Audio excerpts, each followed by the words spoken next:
cheat, scar.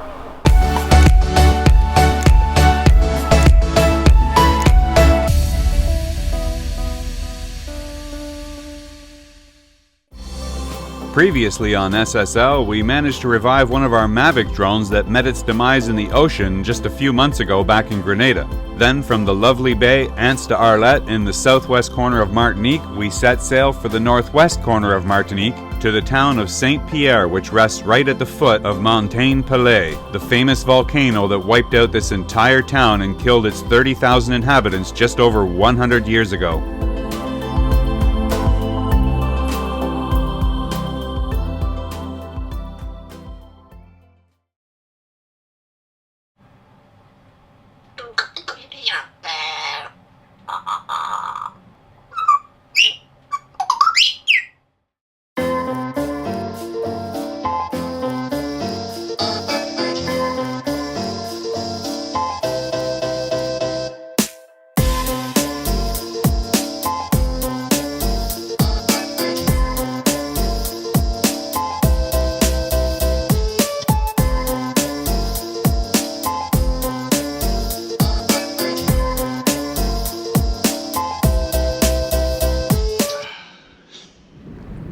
So it is early morning here in Saint-Pierre. Beautiful little anchorage. Flat, calm, a little bit of a breeze, nothing too major, but it's just beautiful. It's a nice morning. Right now it's about 7:30, maybe almost 8 o'clock. Just sitting here having a coffee and Bailey's. So we had a great sail here yesterday. Today we got some stuff to do. Yeah, I finally just got our backup alternator working. We haven't had a working alternator, I think, in about 6 months. More so because I just haven't needed it. We've been running off solar entirely. The new solar bank is running extremely well. It's doing everything we could possibly need and more. Usually end up turning stuff on in the middle of the day, just trying to use all the extra power. But I got that fixed and figured out. The problem was that we kept burning belts, figured out finally, because it was the wrong size, or it was too small a size of pulley on the main alternator, which is on the main belt. And what happens is it's trying to spin and generate so much power, there's a lot of resistance, and the belt would slide on it because there's only a 90-degree flat, there's only 90-degree contact surface on that little pulley. It's only a 3-inch pulley, and that doesn't amount to a lot of contact surface. So of course the belt would slide on the pulley, generate a lot of heat, the pulley would get hot, the belt would get hot, and eventually the belt would just melt and destroy. So that's the problem we've been having there. It took me a while to find a replacement. Not as easy as it sounds just finding a pulley down here. I've been to several islands, nobody had anything. But we finally found one in one of the shops in St. Lucia. So we got the right pulley, and now it's a 4-inch pulley. Gives lots of extra contact surface and much better heat dissipation. So we've been running that for the last day and a half, 2 days, testing it now, and it stays nice and cool. So very happy about that. And not that we even need it. We don't have to run the engine hardly at all. It's just that we did have about 3 days of rainy days, so that meant we weren't collecting a lot of solar. So that became a problem. Brenden and I both doing a lot of computer work and editing and stuff like that. So good to have that working again, but now we got the sun back, so we seem to be in much better shape. But it is a beautiful morning here in Saint-Pierre. And we did a little tour, took Brenden around some of the areas up there yesterday, and we'll go around a little bit more in depth again. And of course you remember that's Mount Pelée right behind me there, the big volcano. So we may even try to get to that, except as you can see it's always clouded over, and I'm not sure that's going to change the next few days. And the last time we hiked all the way up there it was just in the clouds, so everybody was pretty disappointed, didn't really get to see anything after a major hike. So we'll see if it clears up and if it's worth going up and maybe getting some more footage. And other than that, if nothing changes the next day or two, we'll be on to Dominica and start doing some filming there.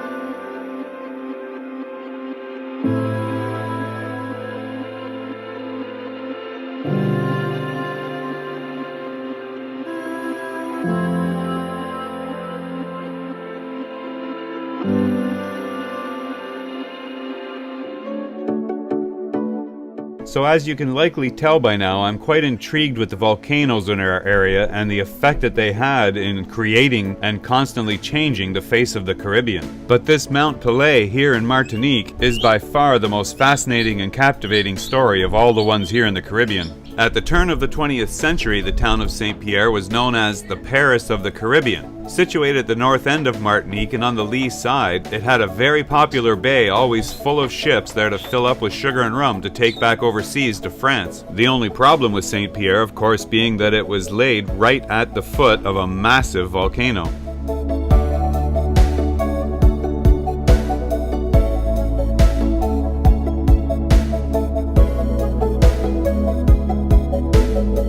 Like most of the Caribbean islands, Martinique was formed by volcanoes. It's part of an active arc that traces the boundary where the oceanic crust of the North American plate pushes below the Caribbean plate, forming a perforated barrier of islands that separate the Caribbean Sea and the Atlantic Ocean. Mount Pelée has a 5,000-year track record of activity, with the most recent rumblings being back in 1792 and 1851. With neither of those producing any significant damage, she fell dormant for almost half a century, but when she roared back to life in 1902, Mount Pelée was ready to be heard.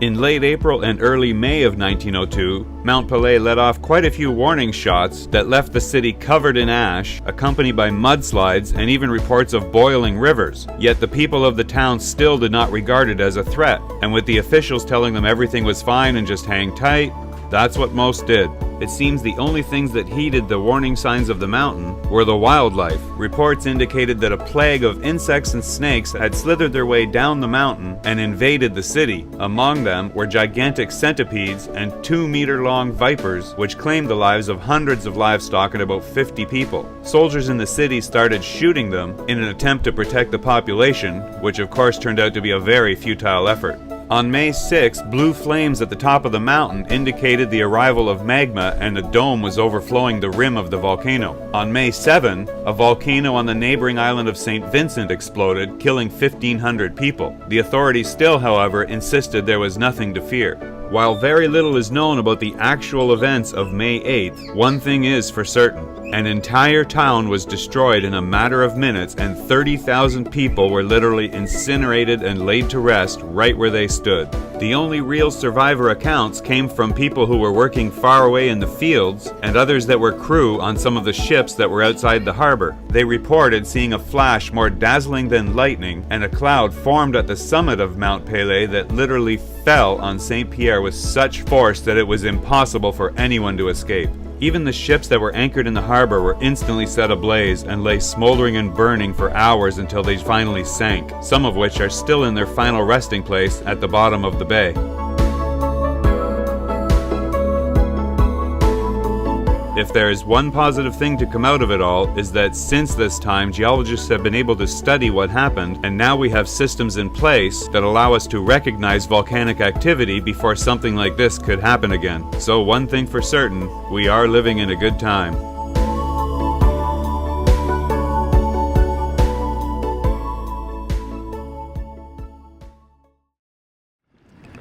Okay, today we're going on a little bit of a different adventure. We're still here in St. Pierre in Martinique, and we met up with some friendly cruisers. Bye, Tiki! New friends on sailing vessel Drakkar. They're here on a Fontaine Peugeot that we met down in St. Lucia a few weeks ago, something like that. But yeah, we're going down to meet them over by the dinghy dock over here, and we looked on Google Earth and it looks like there's a good sports field just off the main dock area, just inland. We brought our bags of drones. We got some racing drones, we got the Mavic, we got a few other things to test and just go to a cool place that we can just sit and not bother anybody and relax and enjoy a few hours of flying. So that's on the agenda for today.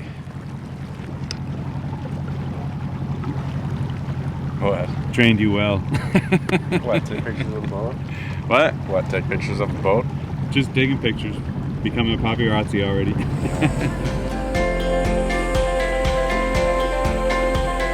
Hey. Hello. How's it going? Pretty good. It's like we're rubbing against the prop. Oh yeah, it's got a nice spike on the back of it. Exactly what you don't need.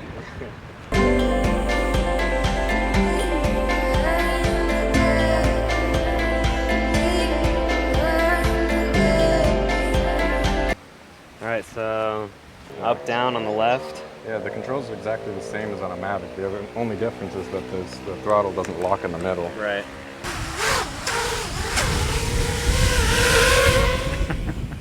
Oh, don't do that.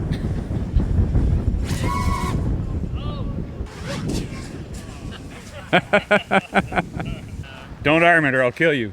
So just bring it up slow, and it's in automatic, so it's gonna hover. It'll always go back to 0. Yeah. Right? It won't maintain position, but just practice keeping it. Use your throttle, little bits of throttle, so you're not giving it much. Right. Keep it, if it goes high, pull it back right away. Yeah. And just keep it in this area. And just subtle moments, and just lock it right in this little spot right here. Right here in front of you. And then just practice keeping it within about 6 feet. Yeah, I don't know what that was last time. Don't do it again. Yeah, that was a little crazy. Pretty much riding.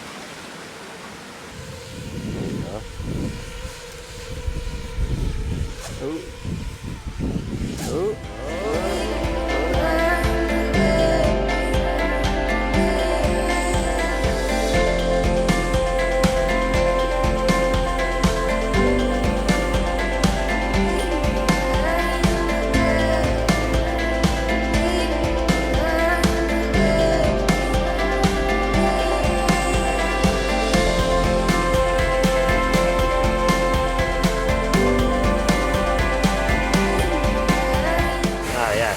Must take a lot of practice. How's it feel? Weird. You got it though. Holding against the wind, keeping it there. Safe, you done it. Wow. See, you're a master already. Wow, that's cool. Alright, you ready to do loops and rolls now? I was remember what my flight instructor said the first time he gave me the controls in on hover day. Yeah. And he was like, just try to keep it in this county. Keep it what? In this county.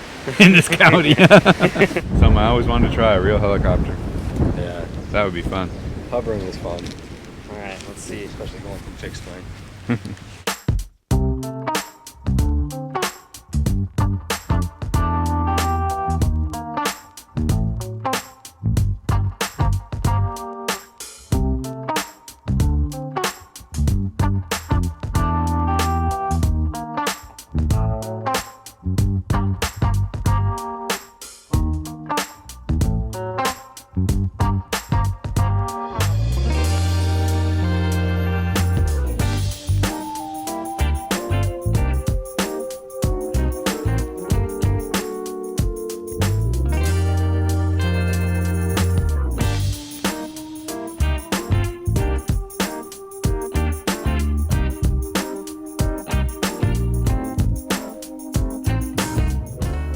Now I know you guys will call me on this if I'm out of line, but having visited this city several times over the past few years, I've always had the initial same thought. Who in their right mind decided to rebuild this city? I mean, not only did they rebuild it from the ground up, literally from ashes and boulders, they built it in the exact same spot, on the exact same island, under the exact same volcano. And that volcano is by no means dead. It's just dormant currently, but that doesn't mean it can't spring back to life at any time. It came back to life with only 2 weeks notice last time, they just didn't know enough to recognize the signs. I mean, having my entire city wiped out, completely demolished, everybody dies in the disaster, so not even the people who lived here decided to rebuild it, but someone came along and thought, yeah, let's rebuild it. I mean, seriously. And I know you'll call me on this if I'm out of line again, but if I lived in a house and a big voice boomed down from the attic one night and said, "Get out." Sorry, but I'd pack my shit and get the fuck out.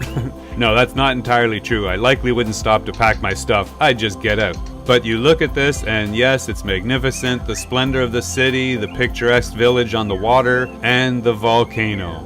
and I know it looks pretty and green up there right now, but it looked like that before it blew up last time, and it's just waiting to happen again. Maybe it won't happen in our time, but almost guaranteed it's gonna happen again. So while I'll certainly continue to appreciate it for what it is, you won't see me asking about real estate here anytime soon.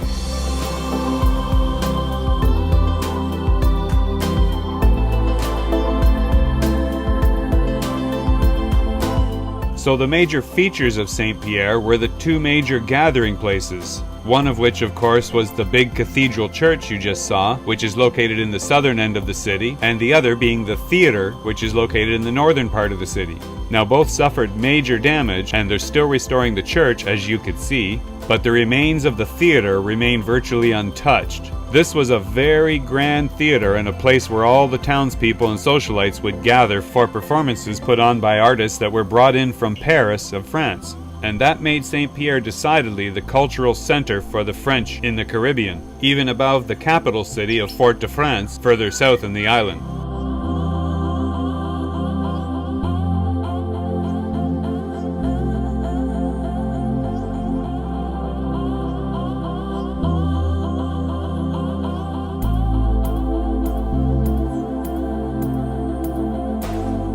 And if you look just over the theater boundary walls, you'll see that is where the prison is. And that was where the only person that was in the city survived. This man, Louis Augusta, a man charged for attacking his friend with a cutlass and subsequently thrown into this cell underground. And you can only imagine, if he didn't feel lucky when they threw him in that cell, I'd be willing to bet money he felt pretty lucky when he found his way out of there and saw what happened around him. Here. Oh, there we go. That is where the sole survivor of the 1902 blast weathered the storm. If you enjoyed these excerpts from our previous episodes of SSL when we were last in St. Pierre, I'll put a link at the top of your screen that will take you directly to the playlist where it starts with SSL 228 and runs through to SSL 233, which is the episode where we actually hiked the volcano. So last night I had a big project because we lost one of our main editing drives. I had Brenden bring down some, and this is something you guys will pay attention if you're getting into editing or anything, is backups on your backups. And I always have everything backed up, but all of my working drives were full, my backup drives were full, and Brenden was bringing down 2 new 4 terabyte drives so that I could continue on with fresh drives and continue my backups, because we didn't have everything backed up from about the last 4 weeks because there was simply no place to put it. So he brought down the drives, I hooked them up and went to back everything up, and somehow the computer switched drives and reformatted my working drive. That was not cool at all. We did everything we could. I bought special software to try and restore the drive. We managed to save some of the footage off of it, but a lot of it was just completely lost, and it all just ended up being random information. So anyway, you can only imagine what kind of a disaster that was. But by some stroke of very good luck, I had given Delos copies of all of our footage, including my aerials. Anyway, I got in touch with Brian and Brady, and they said, yeah, we got everything. So Brian had just got back to the States, and he calculated everything I was missing and said, okay, but it's 80 gigabytes, this could be a problem. And yeah, it was definitely a problem at my end, but he said he was at his relative's place in the States, started uploading, he says 80 gigabytes, it's gonna be up in an hour, holy shit. Definitely not what we're used to on our boats. But then of course the other side of it is I have to download it at this end, and that's almost impossible, 80 gigabytes. But we just arrived here yesterday in St. Pierre, and I hooked up to the local Wi-Fi system that's broadcast for the boats. I was able to download it at an average of 1.5 megabyte per second, and I just left it running overnight. I got up this morning, all 80 gigabytes was downloaded perfectly. So, and big shout out and thanks to Brian on Delos. Thanks so much, Brian. You saved the day for me on that one. So that was great. But just goes to show you can never have too many backups, and you know, I just waited too long getting a new replacement drive, so that was the downfall there. But I was lucky it turned out as well as it did. So we got lucky this time. I got a couple of boat projects to work on, nothing too serious, but mostly editing. We got a video to get out for this Friday, and Friday's coming fast. So that's it for this morning update. We'll see what the rest of the day brings. Hope your day is starting out good as well. Here's to you. Cheers. Stay tuned for next week's episode when we finish up in Martinique and set sail for Dominica, the first of the islands on our way north that was ravaged by last year's hurricanes. Thanks again for watching, everybody. You know I appreciate it. If you enjoyed the video, don't forget to like and share the video and subscribe to the channel if you're not already, and help us reach our goal of 100,000 subscribers. As always, I'll look forward to your comments below. Have a great day, everyone. Stay safe out there, and we'll see you next time.